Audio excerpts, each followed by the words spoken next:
संत मुक्ताबाईंची आषाढी पालखी भूम येथून टाळ मृदंग आणि हरिनामाच्या गजरात मार्गस्थ झाली आहे पंढरपूरच्या वाटेवर। आणि या भक्तिमय वातावरणात एक अद्भुत आणि अनोखा क्षण घडला। शेकडो मेंढ्यांनी एकत्र येऊन गोल रिंगण करून जणू भक्तीचा नवा सोहळा साजरा केला।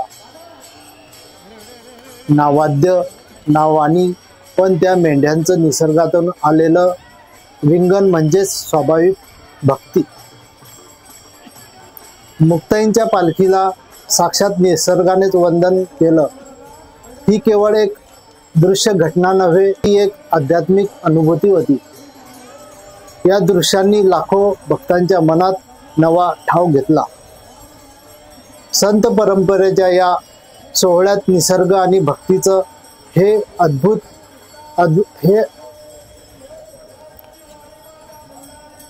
निसर्ग आणि भक्तीचं हे अद्वैत पुन्हा एकदा अनुभवायला मिळालं।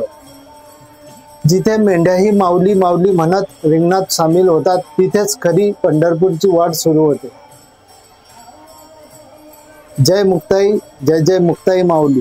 तुम्हाला हा शॉर्ट व्हिडिओ आवडला असेल तर नक्की लाईक आणि कमेंट करायला विसरू नका। तसेच आमचे चॅनल यूट्यूबला सबस्क्राईब तर फेसबुकला फॉलो करायला विसरू नका ही विनंती। धन्यवाद।